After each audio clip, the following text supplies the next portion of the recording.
Welcome back to Anil tech guru. ఈ video నందు my Bharat portal నందు విద్యార్థులు ఏ విధంగా రిజిస్ట్రేషన్ చేసుకోవాలో తెలుసుకుందాం. సో myBharat.gov.in అని సైట్లోకి లాగిన్ కావాలి.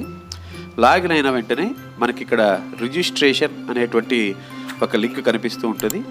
ఆ లింక్ను క్లిక్ చేసినట్టయితే మై భారత్ పోర్టల్ నందు రిజిస్ట్రేషన్ చేసుకోవడానికి సెకండ్ పేజ్ అనేది మనకు ఓపెన్ అవుతుంది. సో ఈ మై భారత్లో ప్రతి పిఎం శ్రీ స్కూల్ నందు ఉన్నటువంటి విద్యార్థులందరూ కూడా రిజిస్ట్రేషన్ చేసుకోవాల్సిందిగా ప్రభుత్వం వారు తెలపడం జరిగిందనమాట. సో ఇక్కడ ఉన్నటువంటి గ్రీన్ కలర్లో ఉన్నటువంటి రిజిస్ట్రేషన్ అనేటువంటి బటన్ క్లిక్ చేసిన వెంటనే మనకు విద్యార్థికి సంబంధించినటువంటి మొబైల్ నెంబర్ అడుగుతుంది.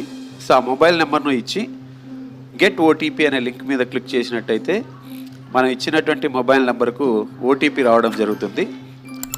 ఆ వచ్చిన ఓటీపీని ఇచ్చి సబ్మిట్ బటన్ క్లిక్ చేసినట్టయితే మనకు రిజిస్ట్రేషన్ ఫామ్ అనేది ఓపెన్ కావడం జరుగుతుంది. సో ఇక్కడ మనకు వెంటనే ఎస్ఎంఎస్ ద్వారా ఒక ఓటీపీ రావడం జరిగింది. సో ఆ ఓటీపీని మనం ఇక్కడ ఫిల్ చేస్తున్నాం.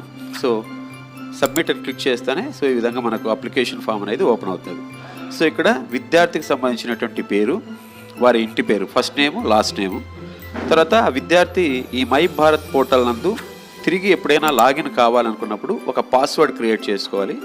సో ఆ పాస్వర్డ్ అనేది కేస్ సెన్సిటివ్గా, తర్వాత ఆల్ఫా న్యూమరిక్గా ఉండాలన్నమాట. So first capital letter, small letters, కొన్ని నంబర్సు ఇలా ఉండాలి. సో 8 లెటర్స్ అనేది కంపల్సరీ. సో ఇక్కడ విద్యార్థి పేరు, సో వారి లాస్ట్ నేము, సో 2 సార్లు పాస్వర్డ్ అనేది ఇక్కడ ఇవ్వడం జరుగుతుంది. సో వీటిని ఇచ్చిన తరువాత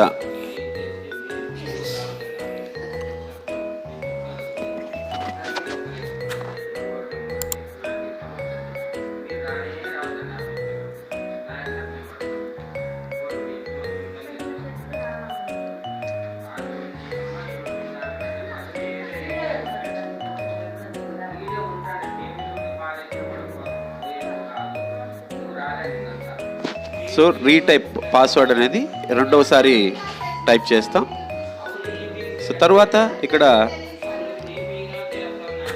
విద్యార్థికి సంబంధించినటువంటి మొబైల్ నెంబర్ కానీ, సో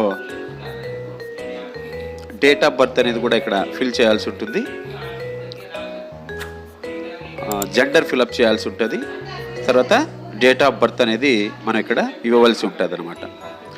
సో తర్వాత విద్యార్థికి సంబంధించినటువంటి ఇంట్రెస్ట్ ఫీల్డ్స్, సో విద్యార్థి ఎన్జీసీకి సంబంధించినటువంటి వ్యక్తి, ఇలాంటి అంశాలను కూడా మనం ఇక్కడ ఇవ్వాల్సి ఉంటుంది. విద్యార్థికి సంబంధించినటువంటి డిస్టిక్ మనం సెలెక్ట్ చేసుకోవాల్సి ఉంటుంది అనమాట. సో స్టేట్ మరియు డిస్టిక్ అనేది సెలెక్ట్ చేసుకోవాలి. సో విద్యార్థి ఎన్సీసీ, ఎన్జీసీ ఇలాంటి వాటిలో ఉన్నట్టయితే వాటికి సంబంధించినటువంటి వివరాలు మనం ఇక్కడ సెలెక్ట్ చేసుకోవాల్సి ఉంటుంది. అదేవిధంగా విద్యార్థి ఏ గేమ్స్లో ఇంట్రెస్ట్ ఉంది అనేటువంటి అంశాలను ఫిలప్ చేసి, సో ఇచ్చినటువంటి చెక్ బాక్స్ని క్లిక్ చేసి రిజిస్టర్ అనగానే వారు రిజిస్ట్రేషన్ ప్రాసెస్ అనేది కంప్లీట్ అయిపోతుంది. సో ఈ విధంగా పిఎం శ్రీ పాఠశాలలో ఉన్నటువంటి ప్రతి విద్యార్థులు కూడా ఈ మై భారత్ పోర్టల్ నందు విద్యార్థుల యొక్క రిజిస్ట్రేషన్ పూర్తి చేయించవలసిందిగా కోరడం అయినది.